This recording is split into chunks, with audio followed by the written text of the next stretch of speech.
ఓం నమో వెంకటేశాయ. వెంకటేశ్వర వైభవం కార్యక్రమానికి స్వాగతం. నేను గీతాంజలి, మీరు చూస్తున్నారు సుమన్ టీవీ.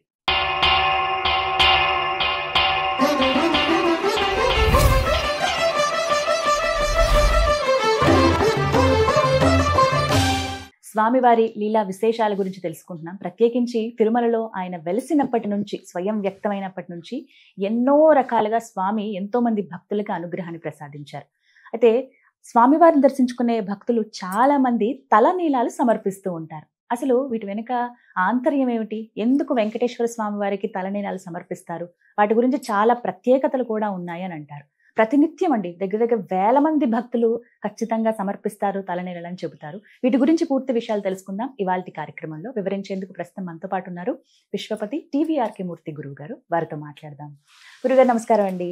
నమస్కారం. ఓం నమో వెంకటేశాయ. ఓం నమో వెంకటేశాయ. స్వామివారి కృపతో అద్భుతంగా సాగుతోంది కార్యక్రమం. చాలా చాలా సంతోషం తల్లి, ఎంతో సంతోషిస్తుంది మనకి. అండ్ అందులో చెప్తున్నారు కూడా స్వామివారి లీలలు వింటుంటే వాళ్ళకి అసలు కలం నీళ్ళు వచ్చేస్తున్నాయని చెప్పేసి. అద్భుతం అదైతే. అంటే ఇవాల్టి అంశం మిమ్మల్ని అడగాలనుకున్నది తలనీలాలు. అవునమ్మా. ఎంత ప్రత్యేకం అండి గురుగారు. ఎంత మంది ప్రతి రోజు తలనీలాలు సమర్పించే వాళ్ళు ఉండనే ఉంటారు. అసలు చూసిన చిన్నగా ఎవరైనా ముద్దుగా పిల్లలు ఎవరైనా వచ్చి వాళ్ళు గుడ్డ చేసుకుని వచ్చి నామాలు పెట్టుకుని కనపడితే చిన్ని గోవిందా అనుకుంటూ వాళ్ళని ఇలా చూస్తాం. భలే ఉంటుంది అసలు. ఎందుకు అసలు తలనీలాలు ఇంతగా సమర్పిస్తారు స్వామివారికి? ఆ విశేషం చెప్పండి గురువు. అవునమ్మా, ఇది ఎప్పటి నుంచో కూడా మనకేంటంటే ఇప్పటికీ రోజు కూడా దాదాపు మనకు ఒక 70,000 మంది దర్శనానికి వస్తుంటే దాదాపు 15-20 వేల మంది మినిమం అన్నమాట స్వామికి తలనీలా సమర్పిస్తుంటారు. అంటే దాంట్లో ఆంతర్యం ఏంటంటే 2 రకాలుగా చెప్పుకోవాలి మనం. ఇది ఒకటి ఏంటంటే మనుషులకి, మానవులకి అంతా కూడా అందం వల్ల అహంకారం ఉంటుంది. సో ఆ అందం విహీనంగా అవ్వటం అంటే అదంతా కూడా జుట్టులో ఉంటుంది అనమాట. సో ఆ జుట్టు కనుక సమర్పిస్తే మనకున్న అహంకారాన్ని ఆ రూపంలో మనం సమర్పించుకుంటున్నాం, స్వామి చెంత మన అహంకారం అంతా వదిలేస్తున్నాము అని చెప్పుకోవడం కోసం అట్లాగా. ఇంకొకటి ఏంటంటే పాపాలన్నీ కూడా వీడు చేసే పాపాలు తల వెంట్రుకలు పట్టుకుని ఉంటాయి అంటారు. సో ఆ విధంగా తల వెంట్రుకలు తొలగించుకోవటం, అక్కడికి వెళ్ళి తొలగించుకుంటే ఆ పాపాలన్నీ మనం వదిలేస్తున్న వాళ్ళం అవుతాము, ఆ ప్రక్షాళన జరుగుతుంది అని. అండ్ చాలా మందికి మన ఎన్నో కోట్ల కుటుంబాలలో ఒక ఆనవాయితీగా వస్తున్నది ఒకటేంటి, పుట్టు వెంట్రుకలు ఇవ్వటం అనేది. మొట్టమొదటి ప్రథమంగా వచ్చిన జుట్టు వెంట్రుకలు అక్కడ సమర్పిస్తారు వారికి అనమాట. సో అది. అండ్ తర్వాత ఏ కష్టం వచ్చినా ఏమొచ్చినా మొక్కుకుంటారు. ప్రతి వాళ్ళు ఎంతో మంది ఎక్కుకుంటారు అనమాట ఈ తలనీలాలు ఇవ్వటం. అసలు ఇది అలాగే తలనీలాలు ఇచ్చే ప్రదేశాన్ని కొండ మీద ఎప్పుడైనా గమనించాలేదో కళ్యాణ కట్ట అంటారు. కళ్యాణ కట్ట అంటారు ఆ బిల్డింగ్ ని. కళ్యాణ కట్ట అంటారు ఈ జుట్టు ఇచ్చే బిల్డింగ్ అనమాట. అసలు ఆ పేరు రావడానికి కూడా చాలా విశిష్టం ఉంది. ఎందుకు కళ్యాణ కట్ట అంటారు? తలనీలా ఇచ్చే ప్రదేశాన్ని కళ్యాణ కట్ట అని ఎందుకంటారు వీళ్ళు అని చెప్పి ఏంటంటే, ఈ పాత రోజుల్లో మనం చెప్పుకుంటున్నట్టు తిరుమల ఇలా మొక్కులు అనుకుని తిరుమల వెళ్ళటం కూడా చాలా కష్టంగా ఉండేది ఆ రోజుల్లో అనుకుంటాం కదా. మొట్టమొదటి ఈ ఘాట్ రోడ్లు వచ్చిందే 40లో ఒకటి, తర్వాత 71లో ఒకటి. ఈ 2 ఘాట్లో 40కి పూర్వం అసలు ఘాట్ రోడ్ అనేది లేదు. ఆ మెట్ల దారి, అంతకుముందు ఇంకా అడవి దారిలాగా వెళ్ళటం. సో ఇంత శక్తి లేక వెళ్ళడానికి లేక వీళ్ళందరూ ఏంటంటే ఆ రోజుల్లో శ్రీనివాస మంగాపురం ఒకప్పుడు చాలా వైభవంగా వెలిగిందమ్మా. ఇప్పుడు మనం చూస్తున్న కళ్యాణ వెంకటేశ్వర స్వామి ఆలయము ఒక టైంలో ఎంతో వైభవం వెలిగింది. వైభవంగా వెళ్ళి ఇన్ఫాక్ట్ కొంతకాలం అయితే ఏంటి ఆ రోజుల్లో ఎక్కడానికి ఇంత కష్టం అవుతారో అవటంతా. సో బ్రహ్మోత్సవాల్లో మొట్టమొదటి ధ్వజారోహణ అక్కడ చేసి మిగతా రోజులన్నీ బ్రహ్మోత్సవాలు శ్రీనివాస మంగాపురంలో కూడా చేసేవారు, ఇక్కడ చేసేవారు. అండ్ శ్రీనివాస మంగాపురంలో ఉండే మూర్తి కరెక్ట్ గా తిరుమలలో ఉండే మూర్తిలాగానే ఉంటారు. అంతే ఎత్తు, అంతే విగ్రహం అంతా. మనం ఏంటంటే తిరుమలలో దూరం నుంచి చూస్తాం కాబట్టి మనకి చిన్నదిలాగా అనిపిస్తుంది. మనం దగ్గరికి వెళ్ళండి ఎప్పుడు ఆభరణాలు అన్నిటితో ఉండి ఎంతో దూరం నుంచి మనకు దర్శనం అవుతుంది. వేరే మంగాపురంలో మనం చక్కగా దగ్గర నుంచి దర్శించుకోవచ్చు. పెద్ద జనం ఉంటారు మామూలు రోజులు పెడితే. మనకి ఏదన్నా పర్వదినాలప్పుడు కొంచెం ఉంటారు కానీ మామూలు రోజులు చక్కగా ఆయన అలా కళ్యాణం వెంకటేశ్వర స్వామి దర్శించుకోవచ్చు. అండ్ అక్కడ కళ్యాణం చేయించుకుంటే తప్పకుండా వివాహం వివాహాలు అవుతాయి. ఇది తేలి మనకి అక్కడ పైన దొరకడం కష్టం కానీ ఇక్కడ దొరకడం తేలికే. సో ఇక్కడ ఏంటంటే ఇంతకుముందు శ్రీనివాస మంగాపురం పక్క నుంచి కళ్యాణి నది అని పెడుతూ ఉంటుంది. సో ఇలా స్వామివారికి మొక్కుకున్న వాళ్ళందరూ ఏదైనా ఆపద వచ్చి కష్టం వచ్చి స్వామి మేము తిరుపతి వచ్చి నేను దర్శించుకుని తల్లిలా సమర్పిస్తాం అనుకున్న వాళ్ళు ఈ కొండ ఎక్కేయడానికి కష్టమయ్యి మంగాపురంలోనే స్వామిని దర్శించుకుని వెళ్ళిపోయేవాళ్ళు. చాలా మంది చాలా కాలం అలా జరిగింది. శ్రీనివాస మంగాపురంలో స్వామిని దర్శించుకోవటం చెప్పి బ్రహ్మోత్సవాలే అక్కడ జరిగేవంటే నువ్వు ఊహించుకోవచ్చు ఎంత వైభవంగా ఉండేదో అది. సో ఇక్కడే దర్శించుకుని స్వామిని, ఎందుకంటే వెళ్లే ప్రయాసాలతో అందరికీ కుదరక వాళ్ళు ఏం చేసేవాళ్ళు అంటే ఈ కళ్యాణి నది ఒడ్డున జుట్టు సమర్పించేవారు. అది కట్ట అంటాం కదా, కట్ట అంటే ఒడుగు. సో అక్కడంతా ఈ మంగళవారం అంతా కూడా కూర్చుని ఉండేవారు. సో కట్ట అంటే ఒడ్డంతా కట్ట అంటారు, అలాగే. సో కళ్యాణి నది ఒడ్డున ఆ కట్ట మీద కూర్చుని జుట్టిచ్చారు కాబట్టి అది కళ్యాణ కట్ట అయింది ఈ ప్లేసు. సో ఈ రోజుకి ఇన్ని సంవత్సరాలు మారిపోయి ఇప్పుడు అక్కడి నుంచో ఇటు వచ్చేసిన తిరుపతిలో కూడా పైన ఆ ప్రదేశాన్ని కళ్యాణ కట్ట అనే పేరు అలా ఉండిపోయింది. సో చాలా మందికి ఏంటంటే మామూలుగా వాళ్ళకి ఏదైనా కష్టం కలిగినప్పుడు స్వామికి సమర్పించుకోవడం సరే, ఇలా తలనీలాలు ఇస్తాం అని చెప్పి వాళ్ళు మొక్కుకుంటారు. ఒకటి అలాగే కొంతమంది నిలువుదోపిడి ఇస్తామని కూడా మొక్కుకుంటారు, వింటుంటాం కదా. మొత్తం కూడా సమర్పించుకుంటాం స్వామికి. వాళ్ళకి ఎటువంటి స్వామివారు ఎవరెవరికి ఎటువంటి కష్టాలు తీరుస్తున్నాడో అని తెలియదు కదా, అవి కూడా చేస్తారు కదా. సో వీటిల్లో ఏంటంటే అలాగా ఇంతే కాకుండా కొంతమంది భక్తులు ఏంటంటే ఇంకా మొక్కనే కాకుండా వెళ్ళినప్పుడల్లా స్వామికి సమర్పిస్తూనే ఉంటారు. ఇంకా అలా ప్రత్యేకంగా పట్టుకోకుండా ఎప్పుడు వెళ్ళినా అప్పుడు స్వామి తల్లిలా సమర్పించడం అనేది వాళ్ళు అలా అనుకుంటారు. వాళ్ళకి స్వామితో ఉన్న అది వాళ్ళ అనుబంధం, వాళ్ళ ఆలోచన, వాళ్ళ అనుభవాలు, వాళ్ళ భావం, దాన్ని బట్టి. ఒక ప్రశ్న గురువు గారు, మహిళలు తలనీలాలు సమర్పించొద్దు అనేది ఈ మధ్య కాలంలో నేను విన్నానండి. అంటే పురుషులు ఇవ్వటం, చిన్నపిల్లలు పుట్టేందుకు ఇక్కడ వరకు అవి పర్వాలేదు, కానీ మహిళలు అలా ఇవ్వకూడదు, అది మంచిది కాదు అనే భావన చాలా మందిలో ఉంది. ఇది నిజమా? అవును, అంటే ఇది కొంతమంది చెప్తున్నారు పెద్దలు ఏంటంటే శాస్త్రంలో మహిళలు ఇలా జుట్టు ఇవ్వటం అనేది నిషిద్ధం అని చెప్తున్నారు, ఇవ్వకూడదు అని చెప్తున్నారు. కానీ కొంతమంది అనేది ఏమిటి, వాళ్ళకి ఎంతటి కష్టం రాకపోతే వాళ్ళు అలా అనుకుంటారు. ఆవిడికి ఎంతో కష్టం ఉండొచ్చు. సపోజ్ ఎవరో ఒక ఆవిడ ఉంటారు, వాళ్ళ భర్తకి చాలా తీవ్రమైన అనారోగ్యం కలిగి ఆ మనిషి ఇంకేదో చౌబతుకుల్లో ఉన్నప్పుడు ఆయన వాళ్ళకి ఇంకా ఏమీ తోచదు, ఏమిస్తాను నేను, సో అందవిహానం అంటే అహంకారం అంతా నేను నీకు సమర్పించుకుంటాను సర్వం అని అలా తల్లిలా సమర్పించుకుంటే అది వాళ్ళ భావంతో ముడిపెట్టుబడిన అవసరం, అది వాళ్ళు అలా ఇస్తారు. అలాగా అనుకున్నప్పుడు ఏంటంటే అది ఎవరి వాళ్ళ భక్తికి వాళ్ళ భావాలకే అది సంబంధించిన విషయం, వాళ్ళ వరకు మాత్రమే అది. ఎందుకంటే మనకి ఇప్పుడు తిరుమల వెళ్ళి ఎంతో మంది కనపడతారు, చాలా మంది ఉంటారు, బాగా ముసలి వాళ్ళు ఉంటారు, యంగ్ వాళ్ళు ఉంటారు, వివాహమైన స్త్రీలు 25-26 ఏళ్ళు వాళ్ళు చూస్తున్నారు పిల్లల్ని, ఎంతో మంది, దీంతో వయసుతో సంబంధం లేదు ఇస్తున్నారు. కానీ నువ్వు అన్నట్టు కొంతమంది చెప్తున్నాను ఏంటంటే శాస్త్రంలో స్త్రీలు ఇవ్వకూడదు అని చెప్పి అంటుంటారు. బట్ ఇది ఇందా చెప్పినట్టుగా వాళ్ళ కష్టాలు బట్టి కొంతమంది అలా అనుకుంటున్నారు, చేస్తున్నారు. వాళ్ళకి ఆ స్వామికి ఇంకా భక్తి అది అనుకోవాలి మనం దాన్ని. 3 కత్తులు ఇవ్వటం అనేది కూడా ఒక ఆచారం చూస్తుంటాం కదా, ఇవి ఎందుకు వచ్చింది అసలు అలా? అది ఏమో తల్లి, నేనైతే అనుకుంటాను అది వాళ్ళని సమాధానం పరచుకోవడానికి ఏమనిపిస్తుంది నాకు, 3 కత్తులు ఇవ్వటం. ఇప్పుడు దాంట్లో ఉన్న అసలు నీకు జుట్టు పెట్టడంలోనే ఉన్నది. ఇందాకేమిటి నేను మన అహంకారాన్ని, మనకు వచ్చిన కష్టం నుంచి బయటపడినందుకు ఆ మనిషికి అన్నిటికంటే అహంకారం కదా, అహంకారం పోవడానికి ఆ అందం విహీనంగా ఉండడం కోసం మనం జుట్టు మొత్తం ఇస్తున్నాం. కానీ 3 కత్తులు ఇవ్వటం వల్ల మనకి ఏమనిపోతుంది, అది ఎప్పుడో ఒకసారి అట్లా వచ్చింది ఎవరో, అది అలా కొన్ని మన వాటి సాంప్రదాయాలు ఎలా ఉంటాయంటే ఎప్పుడో ఒకసారి అది చేసి అదొక సాంప్రదాయంలా వెళ్ళిపోతుంటుంది.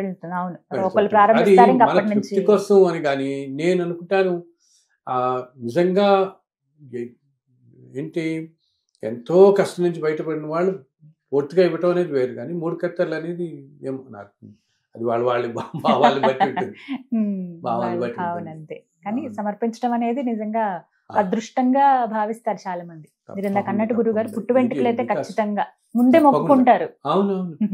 చాలా చాలా చాలా మంది ఇళ్లలో ఇప్పటికీ కూడా ఇప్పుడు ఎందుకు నీకు పుట్టి వెంట్రుకల్లో ఆడపిల్లలు కూడా పుట్టి వెంట్రుకలు ఇస్తారు కదా, కొన్ని ఇస్తారు. వాళ్ళ మీద ఇస్తారు కదా, చిన్నప్పుడు చిన్నప్పుడు ఆడపిల్లలకి ఇస్తారు. ఆడపిల్లలకనే ఇస్తారు. ఇక్కడ నియమం ఉంటుందా అండి, ముందుగానే తలనీలాలు సమర్పించేసి ఆ తర్వాత దర్శనానికి వెళ్ళాలని, అలా ఏమైనా నియమం అలా ఉంటుందా? లేదు తల్లి, అది మన వీలుని బట్టి వీలు చేయొచ్చు, బట్టి చేస్తారు. వీలుని బట్టి చేసుకోవచ్చు. ఇవన్నీ కూడా ఏంటంటే కాలానుగుణంగా రకరకాల మార్పులు ఎన్నో వస్తూ ఉంటాయి. ఇప్పుడు చెప్తాను, ఇప్పుడు ఇంతకుముందు కాలానికి ఇప్పుడు కాలానికి ఇప్పుడున్న హడావిడి వీటిల్లో నీకున్న టైంలో వీటిల్లో ఈ సీక్వెన్స్ అన్ని కుదరకపోవచ్చు. అలాగే కొంతమంది నన్ను ఈ మధ్య ఒకటి అడుగుతున్నారు, ముందు అమ్మవారిని దర్శించుకోవాలా లేకపోతే స్వామివారిని దర్శించిన తర్వాత అలమేల మంగాపురం చాలా మంది ప్రశ్న ఇది. చాలా మంది తిరుమల ప్రయాణం అవుతున్నారంటే మొట్టమొదటిగా వచ్చే సందేహం వెళ్ళాలా ముందు అక్కడది, అది ఎవరి వీలుని బట్టి వాళ్ళు చేయొచ్చు తల్లి. ఇలాగే ముందు అమ్మవారిని దర్శించుకోవాలని ఎక్కడా లేదు, ముందు అక్కడికి వెళ్ళాలని ఎవరి వీలుని బట్టి స్వామివారిని దర్శించుకుని తర్వాత అమ్మవారిని దర్శించుకోవచ్చు. నేను ఇంకోటి కూడా నేను చెప్తున్నాను, సపోజ్ మనం చాలా మంది ఈ రోజుల్లో ప్రతి సంవత్సరం వెళ్ళేవాళ్ళు, సంవత్సరానికి 2 సార్లు వెళ్ళేవాళ్ళు చాలా మంది చూస్తాం, 1-2 సార్లు వెళ్ళేవాళ్ళు, సంవత్సరానికి 1 సార్లు వెళ్ళేవాళ్ళు. సో ఇలా వెళ్తున్న వాళ్ళల్లో నీకు ఏదన్నా ఒక్కోసారి వీలు కుదరక అసలు అమ్మవారి దర్శనానికి వెళ్ళలేదు అనుకో, వీళ్ళు చాలా బాధ పడిపోతున్నారు. ఒక ఆవిడ ఈ మధ్య నాకు ఫోన్ చేసి, ఏమండి నేను కిందసారి వెళ్ళినప్పుడు నాకు కుదరలేదు, తిరుపతి వెళ్ళి వచ్చేసాను, అమ్మవారిని మాత్రం దర్శించుకోలేకపోయాను, ఈ మిగతా ఫ్యామిలీ ఎంతో మంది 20 మందితో వెళ్ళాం, వాళ్ళందరూ ఆ రోజు కంగారు పడిపోయి ట్రైన్ ఎక్కేద్దాం అన్నారు, చాలా రష్ ఉంది, మేము వెళ్తే అక్కడ మాకు ఎందుకంటే తిరుచానూరు ఆలయంలో చాలా రష్ ఉంటుంది, చాలా రష్ ఉంటుంది. నీకు పైన ఏంటంటే ఏదో ఒక ప్లాంట్ గా వెళ్తాం, కింద నీకు ఒక్కసారి చూస్తే 2-3 గంటల దాకా లోపలికి బయటకు రాలేం, మళ్ళీ 4:30 ట్రైన్ ఏదో ఉంటుంది, మళ్ళీ అప్పుడు కష్టం అయిపోయి బయట నుంచి నమస్కారం పెట్టుకొచ్చేస్తారు, అసలు ఒక్కోసారి వెళ్ళరు. సో వెళ్ళకపోయినా ఆ తల్లి ఏమీ అనుకోదు, ఆ తల్లి ఎంతో కరుణామయురాలు. అసలు మనం ఎప్పుడో అంతకుముందు దర్శించుకుంటాం కాబట్టి ఈసారి వెళ్ళినప్పుడు వీళ్ళు ముందుగా ప్లాన్ చేసి దర్శించుకోండి. అంతేగాని చెప్తాను కదమ్మా, నేను ఎప్పుడూ నమ్మేది ఇదే, మనం ధర్మంగా ఉన్నప్పుడు మనకి ఏదన్నా వీలు కుదరకపోతే అయ్యో వీడు రాలేదే అని చెప్పి ఆయన ఏమనుకోడు, రాలేకపోయింది ఎందుకంటే మనకున్న పరిమితులను మనం ఇప్పుడు 20-30 మందితో వెళ్తున్నప్పుడు అలా వాళ్ళ 20 మందిని ఆపేసి లేదు వెళ్ళాల్సిందని పట్టుదల పట్టి చేయలేం కదా మనం. అటువంటివన్నీ భగవంతుడు అందుకని మీరు వెళ్ళినప్పుడు ప్రతిసారి కుదరకపోయినా, అంటే కొంతమంది ఏం చేస్తున్నారు, నానా యాత్ర పడిపోయి పైకి వెళ్ళి కింద ఇంకో గంటే టైం ఉంటుంది, ఈ గంటలో ఉరుకులు ఎత్తేసి ఏదో వెళ్ళిపోయి నమస్కారం పెట్టుకొచ్చేసేయాలి. సో అసలు భగవంతుడి దగ్గరికి వెళ్ళేదే మన ప్రశాంతత కోసం, అవునా? ఈ ప్రశాంతత కోల్పోయి వీళ్ళు నడిచి వాళ్ళు నడిచి వెళ్ళి నీ వల్ల లేట్ అయిపోతుంది, మేము వల్ల లేట్ అయిపోతుందని ఉరుకులు పరుగులో హడావిడి పడిపోయి వీళ్ళని వాళ్ళు తోసేసి ఏదో దర్శనం బయటపడిపోదాం అనుకుంటే దానివల్ల ప్రయోజనం లేదు కదా. దానివల్ల మనసులోనే నమస్కరించుకుంటే ప్రశాంతంగా నీ ట్రైన్ కింద కూర్చొని నమస్కారం పెట్టుకో, తల్లికి తల్లి రాలేకపోయాను ఈ క్షమించి ఈసారి వస్తానని మనస్ఫూర్తిగా నమస్కారం పెట్టి చక్కగా అనుగ్రహిస్తుంది ఆవిడ, ఎక్కడ ఉండదు. కొన్నిసార్లు తిరుపతి వెళ్ళినా కూడా పైకి కొండపైకి కూడా వెళ్ళలేకపోవచ్చు. అవును, ఒకసారి కొంతమందికి ఏమవుతుంది, అసలు కొండకి వెళ్ళిన తర్వాత సడన్ గా వాళ్ళకి ఏదో దురదృష్టకర వార్త రావటము, వెళ్లాల్సిన వీలు కుదరకపోవచ్చు, అది ఏదో అడ్డం రావటంతో ఆలయంలోకి వెళ్ళే ఇదే రాకపోవచ్చు. అప్పుడు ఏం చేయొచ్చు, వాళ్ళు బయట నుంచి గోపురానికి నమస్కారం పెట్టినా, స్వామివారి ఆలయం గోపురం బయట నుంచి నమస్కారం పెట్టినా, లోపల మూర్తికి నమస్కారం పెట్టినంత ఫలితం లభిస్తుంది. అంటే తిరుమలలో కొండ మీద స్వామి అన్ని చోట్ల ప్రతి రాయి ప్రతి శిలలో ఆయన రూపమే ఉందంటారు, ఆయన అంశతోనే ఉంటాయంటారు. అలాగే మనం అంటామే కొండ మీద ఉండే వృక్షాలన్నీ కూడా మహర్షుల స్వరూపాలే అని ఉంటాం, అసలు ఆయనే అని చోట్ల తిరుగుతుంటాడు. ఆయన కొండ మీద ఆయన లేని ప్రదేశం లేదనమాట. సో ఒకవేళ ఎవరన్నా అలా వెళ్ళినప్పుడు దురదృష్టం కొద్దీ, అంటే వాళ్ళకి మామూలుగా రష్ ఎక్కువ ఉండో వెళ్ళలేక దర్శనానికి వెళ్ళకపోయినా, ఇలా ఏదన్నా అవంతరాల వల్ల గబుక్కుని దర్శనానికి వెళ్ళే కుదరకపోయినా పాపం ఎటువంటి నిరాశ పొందక్కర్లేదు. చక్కగా మీరు ఒక్కసారి బయట నుంచే స్వామివారి ఆలయానికి నమస్కారం పెట్టుకోండి. ఇంకా ఏమాత్రం మీరున్న ఓపిక ఉన్నవాళ్ళు ఆలయం మాడవీధిలో చక్కగా ప్రదర్శన చేయండి. మీకు లోపల ప్రదర్శన అనేది చాలా కష్టం కుదరదు. అండ్ ఒకప్పటికి ఇప్పటికి ఇంకా కష్టం. ఇంతకుముందు పొర్ల దళాలని చేసేవాళ్ళు, ఇప్పుడు ఇంతకుముందు చాలా తేలిక ఉండేది. ఇప్పుడు పొర్ల దళాలు కూడా రోజు వాళ్ళకి ఆడవాళ్ళకి స్త్రీలకి 350, పురుషులకు 350 ఇస్తున్నారు. దానికి ముందు టికెట్లు చాలా కష్టం. మహిళలు చేయొచ్చు, చేస్తారు, రోజు చేస్తారు. రోజు తెల్లవారుజామునే ఒక 20 ఏళ్ళ క్రితం ఎలా ఉండేదంటేనమ్మా, అప్పుడు ఇంత రష్ ఇవన్నీ ఉండేవి కాదు కాబట్టి తెల్లవారుజామునే వెళ్ళి ఆ 2 గంటలప్పుడు చల్లు అనమాట, వెళ్ళి పుష్కరంలో మొత్తం స్నానం చేసి ఆ తడి బట్టలతో ఆలయం ఎదురుకుండా నుంచుంటే సుప్రభాతం సమయం, జస్ట్ సుప్రభాతం ప్రారంభమవుతుందిగా 3 గంటలకు మనకి, సుప్రభాతం అవ్వగానే ఈ పులిదలానికి వచ్చే వాళ్ళందరూ లోపల పంపించేవాళ్ళు. వీళ్ళు అప్పుడు వీళ్ళతో పాటు ఏమిటి ఆడవాళ్ళకి ఏంటంటే పక్కన ఇంకొకళ్ళు కూడా పంపించేవాళ్ళు ఎవరు, ఎందుకంటే గబుక్కుని చీర అది సర్దడానికి వాటికి బట్టలు పొల్లుతున్నప్పుడు అనమాట, సర్దడానికి కూడా ఇంకొకళ్ళు పంపించేవాళ్ళు. ఏ రెస్ట్రిక్షన్ ఉండేది కాదు అప్పుడు. సో అండ్ ఒకటేసారి కాదు, ఆశ్చర్యపోతాం, 3 సార్లు కూడా మత ప్రదర్శన చేసేవాళ్ళు. పొర్లదండలు ఎక్కడ అవకాశం ఉంటుందండి, ఎక్కడ చేయొచ్చు? అదే మామూలుగా మన వాళ్ళందరూ చేసేది లోపల చేస్తారు, లోపల ఆ అదే మెయిన్ ఆలయం చుట్టూతా చేస్తాం మనం లోపల వెళ్ళిన తర్వాత. అది కూడా ఏంటి, ఇంతకుముందు చెప్పాను 3 సార్లు చేసేవాళ్ళు. ఆ తర్వాత అయిన తర్వాత వాళ్ళకి సుప్రభాతం నడుస్తూ ఉంటుంది అప్పుడు అనమాట. సో దర్శనం కూడా మనకు జరుగుతుంది, దూరం నుంచి దర్శనం చేసుకుని ఇట్లా వచ్చేస్తారు వాళ్ళు. అలా 3 సార్లు ప్రదర్శన చేసి నమస్కారం పెట్టుకుని వచ్చేస్తారు తడి బట్టలతో. తర్వాత దాన్ని ఒకసారే చేశారు, ఏంటి జనం ఎక్కువ అయిపోవడంతో. ఇప్పుడు పొట్ల దున్నాల కోసం విపరీతంగా పెరిగిపోవడంతో దానికి కూడా ఇప్పుడు 300 రూపాయల టికెట్ లాగా మనం అడ్వాన్స్ గా బుక్ చేసుకోవాలి. ఫ్రీనే, దానికి టికెటే ఉండదు, టికెట్ కాదు, ఫ్రీనే అది. కానీ ముందుగా మనం స్లాట్ బుక్ చేసుకోవడం, ఆ కూపన్ తీసుకోవడం. అండ్ మనం దాకా వాళ్ళు కరెంట్ కూడా ఇచ్చేవాళ్ళు. అంటే ఏంటి, నెక్స్ట్ డే పొద్దునకి పొట్ల దున్నానికి ముందు రోజు. అది కూడా అది ఎందుకంటే ఎక్కువ మందికి టైం అక్కడ స్పేస్ సరిపో, ఆ తర్వాత మళ్ళీ మామూలు దర్శనాలన్నీ ఉంటాయి కదా మనకి. అందుని స్త్రీలు 350, పురుషులు 350 టికెట్లు ఇస్తున్నారు ఇప్పుడు ఇస్తున్నారు. ప్రతిరోజు ఉంటుందండి అవకాశం? ప్రతిరోజు ఉంటుంది, ప్రతిరోజు అవకాశం ఉంటుంది. అండ్ అది ఏంటంటే చాలా మంది అది చాలా ఎంతో ఉత్కృష్టమైనదిగా భావిస్తారు స్వామి పొర్లదినాలు అనేది. అయితే ఇప్పుడు నేను చూస్తున్నాను ఈ మధ్యకాలంలో నీకు లోపల కుదరట్లేదు కాబట్టి ఈ మొత్తం మాడవీధుల్లో పొర్లదినాలు చేస్తున్నారు. అది చాలా పెద్ద ఏరియా అవుతుంది నీకు. కానీ తెల్లవారుజామున నేను చేస్తున్న వాళ్ళని చూస్తున్నాను, 3-3:30 టైంలో ఎవరు జనం ఉంటారు కదా, శాంతంగా ఉంటుంది. చక్కగా మొత్తం మాడవీధిలో ప్రదర్శన చేస్తున్నారు, 1-3 వాళ్ళు అనుకున్నట్టు ఈ మధ్యకాలంలో చేస్తున్నారు. అసలు నేను వింటున్నది కూడా ఏంటంటే కొంతకాలానికి ఇప్పుడు ప్రభుత్వం వాళ్ళు వీళ్ళు చేద్దాం ఏంటి, మాడవీధుల్లో కూడా ఇలా పొర్లదినాలు చేసే వాళ్ళ కోసం స్ట్రిప్ లో ఏర్పాటు చేద్దాం అనుకుంటున్నారు కూడా. వాళ్ళకి కూడా ఖర్చు ఎందుకంటే బయట అందరికీ అవకాశం ఉండదు. అండ్ స్వామికి ఒక్కసారి ప్రదర్శన చేద్దాం, పొర్లదినాలు చేద్దామని అంటే కొంతమంది అదొక మొక్కుగా కూడా అనుకుంటారు, మొక్కుకుంటారు కూడా కదా. వాళ్ళు ఏంటంటే ఇప్పుడు బయట చేస్తున్నారు. అది నీకు ప్రకారం చాలా పెద్దది అవుతుంది. బట్ ఆలయం మాడవీధులు అనేవి ఎంతో ప్రశస్తి. అసలు ఏ ఆలయానికైనా కూడా 4 మాడవీధులు అనేవి చుట్టూతా ఉండేవి, చాలా ప్రశస్తి కలిగినవి. అన్నిట్లో తిరుమలలో ఏంటంటే ప్రతి మాడవీధి ఎంతో ప్రశస్తి. ఎందుకు స్వామివారు అన్ని ఉత్సవాలలో తన ఉభయ దేవేరులతో తిరిగేది ఈ మాడవీధుల్లోనే, అంతే కదా. ప్రతిరోజు నీకు సాయంత్రం ఊంజల సేవ అవ్వగానే స్వామి మొత్తం ప్రదర్శన చక్కగా. బ్రహ్మోత్సవాల్లో 10 రోజులు మాడవీధుల్లో ఎన్నో ఉత్సవాలు, నీకు ఎన్నో ఉత్సవాల్లో స్వామి ఈ మాడవీధుల్లో తిరుగుతుంటారు కాబట్టి పవిత్రమైన స్థలం.